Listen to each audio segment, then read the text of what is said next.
Factory outlet Mukunda jewellers లో mega వడ్డానం sale 2.0.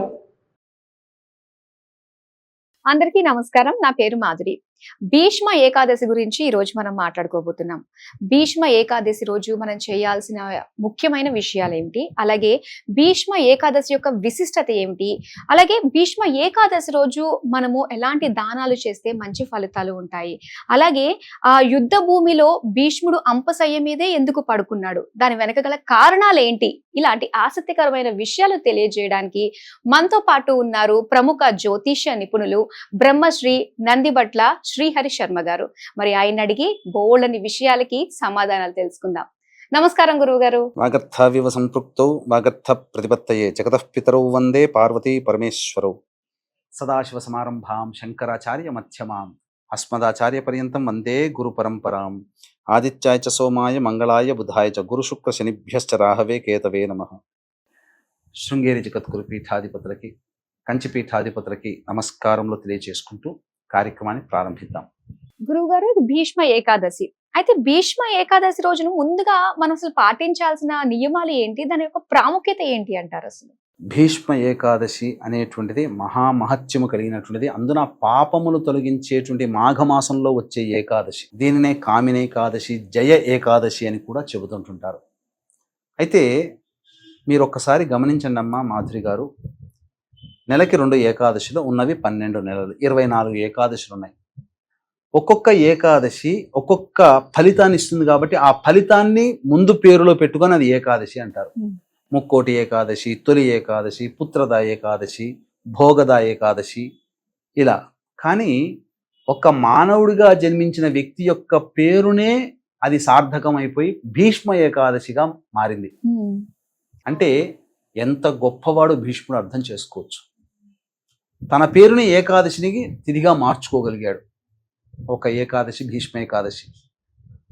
అయితే ఇక్కడ ఈ రోజున మనం భీష్ముడి గురించి మనం చెప్పుకునేటప్పుడు చాలా మందికి తెలిసినవి కొంత, తెలియనిది చాలా ఉంది. అంటే ఒకటేంటనంటే, ఈ భీష్ముడికి ఇచ్ఛామరణం అనేటువంటిది కలిగింది. వరం శంతన మహారాజు తండ్రి ఇచ్చాడు. కానీ చాలామంది సీరియల్స్లోనో సినిమాల్లోనో చూసి ఏమనుకుంటారంటే, తండ్రికి శంతన మహారాజు సత్యవతి అయినటువంటి ఆమెని వివాహం చేసుకోవాలంటే అడ్డుగా భీష్ముడు ఉన్నాడు కాబట్టి భీష్ముడు పెళ్లి చేసుకోకుండా ఉంటే నా పిల్లని ఇస్తానని చెప్పి అన్నందుకు తండ్రి చెబితే ఆ తండ్రి కోరిక మేరకు నేను పెళ్లి చేసుకోనని చెప్పి భీషణమైన ప్రతిజ్ఞ చేశాడు. ఆ సందర్భంగా తండ్రి సంతోషపడి ఇచ్చాడు వరం అని అంటాడు. మానవులుగా పుట్టిన వాళ్ళకి వరాలు ఇచ్చే అధికారం లేదమ్మా, ఒక దేవతలకి తప్ప, మునీశ్వరులకి తప్ప. ఆయన రాజు అని ఎవరికి ఉంటుందంటే పితృదేవతలకు ఉంటుంది. అందుకనే పితృదేవతల అనుగ్రహం ప్రతి వాళ్ళకి కావాలి. ఉంటేనే అన్ని కుటుంబాలు సౌఖ్యంతో సంతోషంతో జీవిస్తాయి. ఎప్పుడొచ్చింది ఈయనకి ఇచ్ఛామరణం అంటే, తండ్రి చనిపోయిన తర్వాత అంత గొప్ప రాజైనా బంగారు పళ్ళెంతో బంగారంతో చేసిన పిండాలు పెట్టవచ్చు కదా. కానీ సాధారణమైనటువంటి మానవుడి లాగానే ఉండి గంగా నదీ తీరంలో పిండ ప్రదానాలు, తర్పణాది కార్యక్రమాలు, పితృ కార్యక్రమాలు చేస్తున్నాడు. చేస్తూ ఉంటే అకస్మాత్తుగా ఒక చెయ్యి బయటికి వస్తుంది. అది తన తండ్రి శంతనుడి యొక్క చెయ్యని భీష్ముడికి తెలుసు. కానీ చూసి సంతోషపడి పిండ ప్రదానాలు మాత్రం దర్భల మీదనే పెట్టాడు, తర్పణాలు మాత్రం ఆ విధంగా వదిలాడు. అప్పుడు శంతన మహారాజు పితృదేవత రూపంలో వచ్చి, నాయనా నా చెయ్యి చూడగానే నా తండ్రిదని చెప్పి పిండ ప్రదానం చేసే సమయంలో నా చేతిలో ఎక్కడైతే నువ్వు పిండం పెడతావేమోనని, ధర్మం తప్పుతావేమోనని చాలా బాధపడ్డాను. కానీ నువ్వు ధర్మం ప్రకారమే చేశావు కాబట్టి గొప్పవాడివి నువ్వు, నీకు ఇచ్ఛామరణాన్ని ప్రసాదిస్తున్నాను అని చెప్పి చెబుతాడు.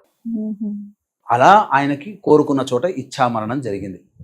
భీష్మ ఏకాదశి మనము అనుకుంటే ఎందుకు ఇంతటి పవిత్రమైనటువంటిది, ఎందుకు ఇంతటి విశిష్టత అన్నదంటే, యుద్ధానంతరం అయిన తర్వాత ధర్మరాజు కృష్ణుడి దగ్గరకు వచ్చి అన్ని సందేహాలు అడుగుతూ ఉంటుంటాడు. అయ్యా, నేను కాదు సందేహాలు తీర్చాల్సింది, కానీ నాకన్నా గొప్పవాడు మీ కుటుంబంలోనే ఉన్నాడు భీష్ముడు, పద ఆయన దగ్గరికి పోదామని చెప్పి అని అంటాడు. అన్న తర్వాత అప్పుడు ఆ భీష్ముడి దగ్గరికి అందరూ వెళతారు. అంపశయ్యపై ఉన్నటువంటి ఆ భీష్మ పితామహుడి దగ్గరికి వెళ్ళి ధర్మరాజు అనేకమైనటువంటి సందేహాలు అడుగుతుంటే, రాజ సందేహాలు, ప్రజల్ని ఎలా పాలించాలి, అలాగే ఆధ్యాత్మిక మార్గంలో ఎలా ఉండాలి, ఎటువంటి దేవతారాధన చేయాలి, ఏం చేయాలని చెప్పి ఆ యొక్క విధి విధానాలన్నీ కూడాను పూసగుచ్చినట్టుగా భీష్ముడు చెబుతాడు. ఇందులో మనకు గొప్పదైనటువంటి మనమందరం కూడా భీష్ముడికి రుణపడి ఉన్నామమ్మా. ఏంటనంటే మనమందరం కూడా ప్రతిరోజు నిద్రలేవగానే విష్ణు యొక్క అనుగ్రహం పొందడం కోసం ప్రతి దేవాలయంలో ప్రతి ఇంట్లో చాలా మటుకు 100కి 80% మంది హిందువులు విష్ణు సహస్రనామ పారాయణాన్ని చేస్తున్నారు కదా. ఆ విష్ణు సహస్రనామ పారాయణం భీష్ముడి ద్వారానే వచ్చింది. ఓకే. మరి ఆయనకి రుణపడి ఉండాలి కాబట్టి అష్టవస్తుల్లో ఒకడైనటువంటి వాడు కాబట్టి అటువంటి భీష్ముడికి నిర్యాణం చెందినటువంటి రోజున భీష్మ తర్పణం కూడా చేయాలని మనకు శాస్త్రం చెప్పబడి ఉంది. అంటే ప్రాణ ఉపాన ఉదాన సమాన వ్యాన అనేటువంటి 5 ప్రాణాలు పంచ ప్రాణాలు ఏవైతే ఉన్నాయో ఆ పంచ ప్రాణాలన్నీ కూడాను అష్టమి నుంచి, అందుకే భీష్మాష్టమి అయ్యింది మొట్టమొదటిది.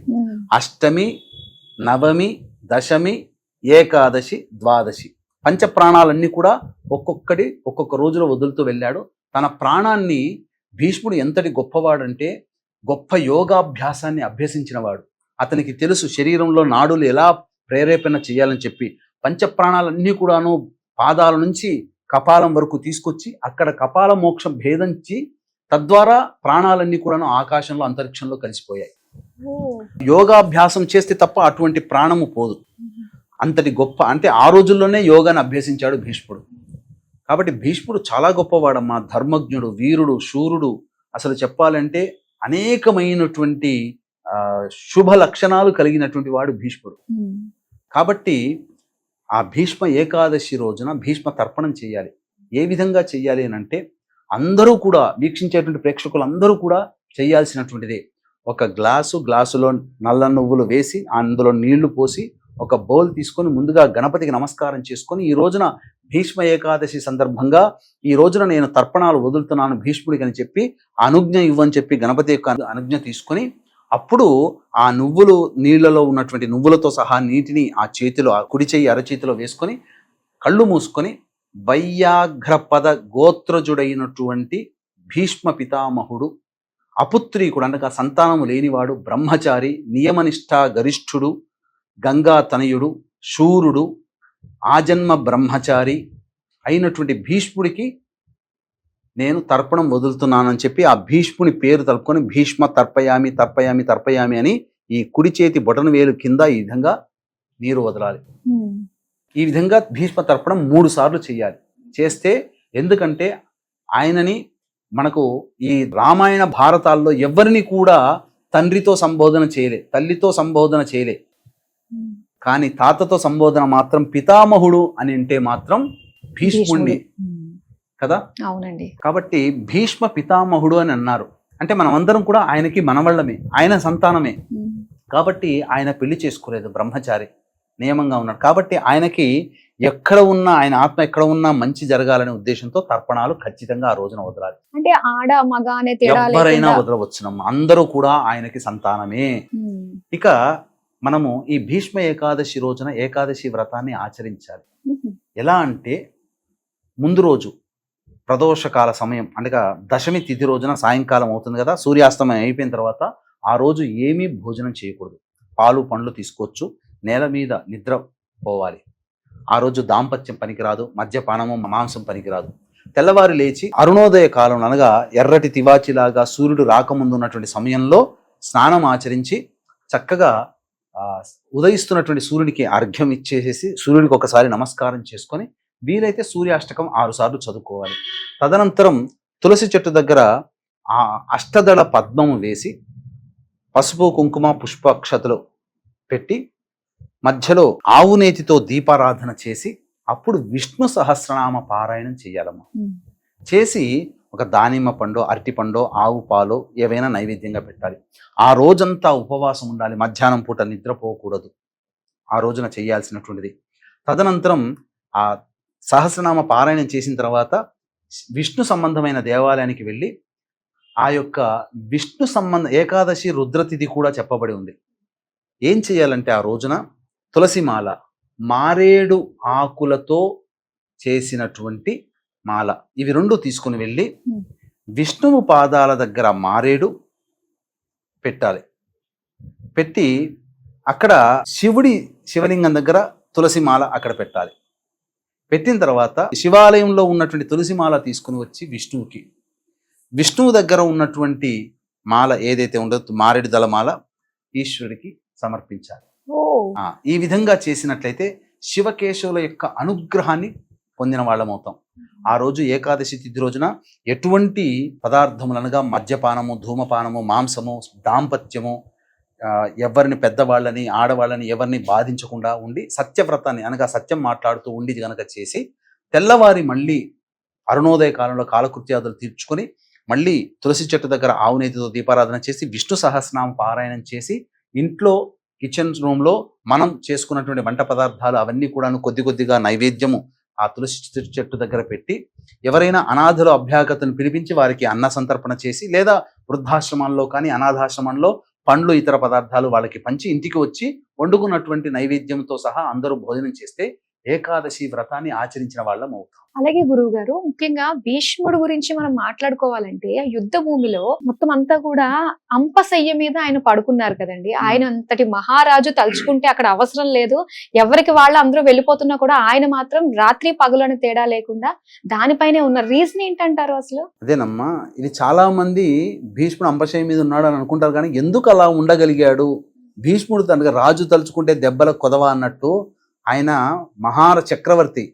ఆయన తలుచుకుంటే యుద్ధంలో విరమించిన తర్వాత, యుద్ధం అస్త్ర సన్యాసం చేసిన తర్వాత రాజగృహంలోనికి వెళ్ళి రాజమందిరిలో పడుకోవచ్చు కదా. అంపశయ్య మీద ఉండి చలికి ఆ సమయంలో అంటే కార్తీక మాసం అమావాస్యతో ఆగిపోయింది. కార్తీక మాసం త్రయోదశి రోజున ప్రారంభమైనటువంటి యుద్ధము కార్తీక మాసం అమావాస్యకు 18 రోజుల పాటు జరిగి యుద్ధం అంతమైపోయింది.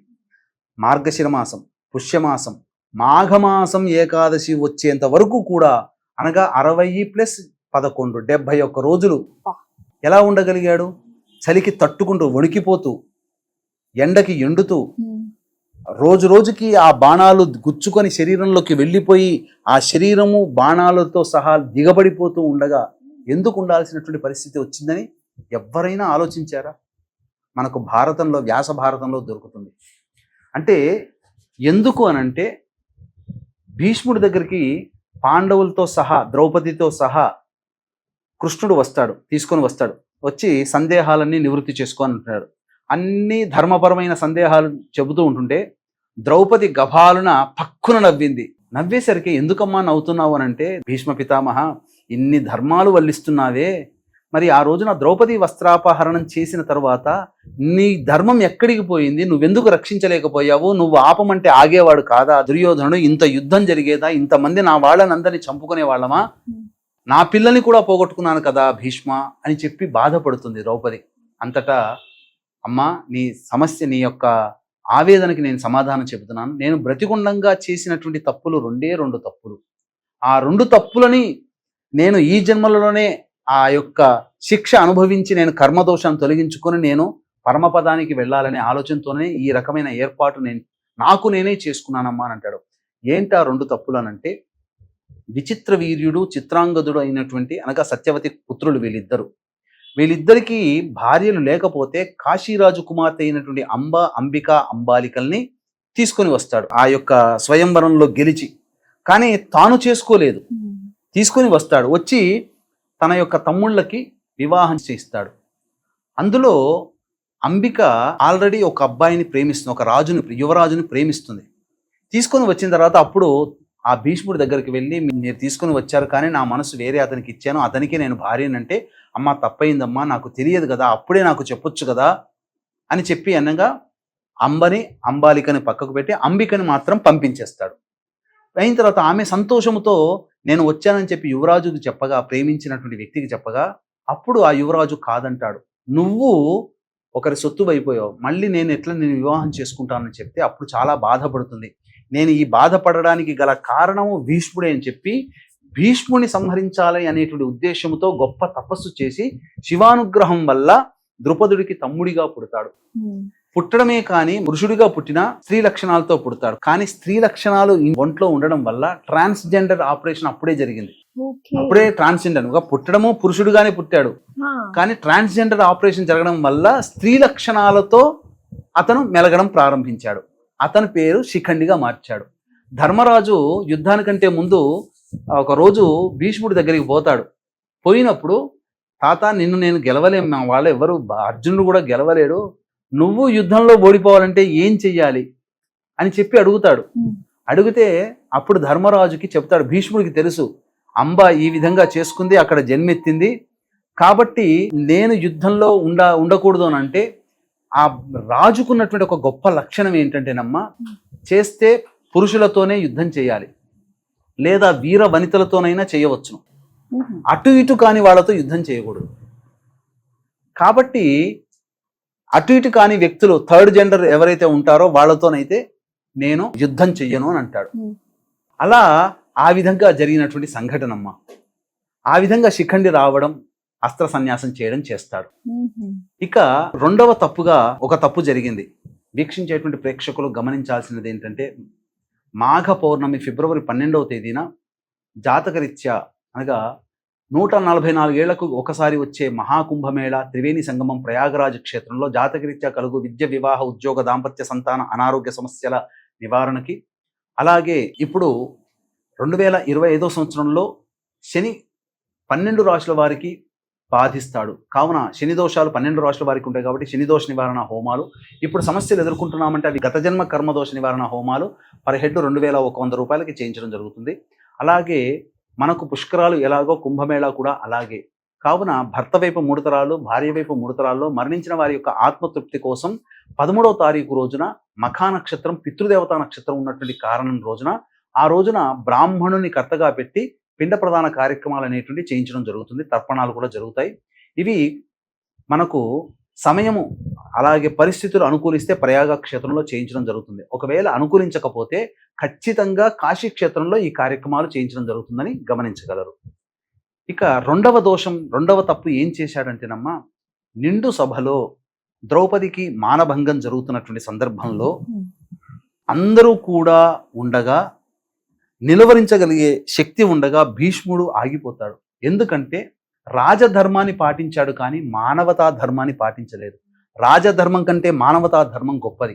ఒక వ్యక్తి బాధపడుతున్నాడు, సమస్యలతో ఇబ్బంది పడుతున్నాడు, లేకపోతే ఎంతో చెప్పుకోలేని బాధను అనుభవిస్తున్నాడంటే నీ ధర్మాన్నైనా వదిలిపెట్టి మానవతా ధర్మాన్ని పట్టుకోమని మనకు ధర్మశాస్త్రం చెప్పబడింది. కానీ రాజధర్మాన్ని అనగా దుర్యోధని ఉప్పు తిన్నటువంటి కారణం చేత మారు మాట్లాడకుండా నిండు సభలో ద్రౌపది అడిగినప్పటికీ కూడా తలకాయ ఉంచుకున్నాడు, కానీ ద్రౌపదిని రక్షించే ప్రయత్నం చేయలేదు. ఒక్క మాట దుర్యోధను అంటే ఆగిపోయేవాడు, కానీ ఆ మాట చేయలేకపోయాడు, ధర్మం తప్పాడు. ఆ కృష్ణుడు అదే చెబుతాడు, నేను గనక అదే ఆ సభలో నేను గనక ఉంటే పాండవుని సంహరించేవాడిని అంటాడు. ఎందుకనంటే పాండవులు కూడా ఎవ్వరూ కూడా ఆ సమయంలో మానవతా ధర్మాన్ని ప్రదర్శించలేదు. పాండవుని కూడా చంపాలి, కానీ ఇంతటి యుద్ధం జరగాలంటే వాళ్ళు ఉండాలి అనే ఉద్దేశంతోనే నేను. కానీ భీష్ముడు కూడా ఆ విధంగా ధర్మాన్ని పాటించలేకపోయాడు కాబట్టి అది పాపం.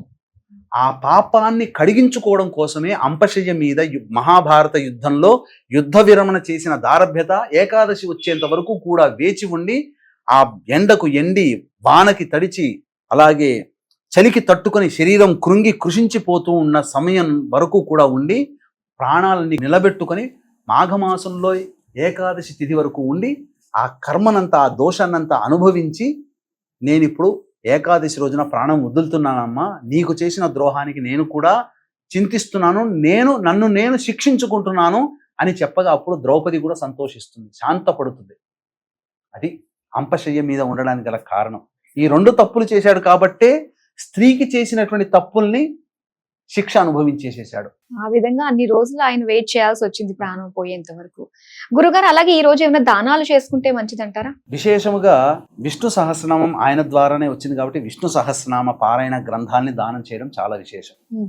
ఇక రెండవది ప్రధానంగా ఆ రోజున వస్త్రదానము, గొడుగు దానము, చెప్పుల దానం బ్రాహ్మణికి చేయవచ్చు, లేదా అవసరం ఉన్నటువంటి వాళ్ళకి ఇవ్వవచ్చు. ముఖ్యంగా ఏకాదశి రోజున అన్నదానం చేయకూడదు, కానీ ద్వాదశి రోజున విశేషంగా అన్నదానం చేయవచ్చు. అలాగే ప్రయాగ కాశీ క్షేత్రంలో మన ఆధ్వర్యంలో అన్నదాన కార్యక్రమాలు జరుగుతున్నాయి. అవకాశం ఉంటే వాటిలో కూడా దానాది కార్యక్రమాలు కూడా పాల్గొనవచ్చు. చాలా సంతోషం గురుగారు. భీష్మ ఏకాదశికి సంబంధించి చాలా మందికి తెలియని ఎన్నో విషయాలు మా అందరికీ తెలియజేసినందుకు ధన్యవాదాలండి. సర్వం శ్రీ ఉమామహేశ్వర పరబ్రహ్మార్పణమస్తు. చూసారు కదా, గురువు గారు చెప్పినట్టుగానే భీష్మ ఏకాదశి రోజు మనం పాటించాల్సిన నియమాలు, విధి విధానాలు ఏంటా అని తెలుసుకున్నాం కదా. మరి అందరం కూడా పాటిద్దాం. మరో చక్కటి ఎపిసోడ్ లో మళ్ళీ మీ ముందుంటాం. అంతవరకు సెలవు, నమస్తే.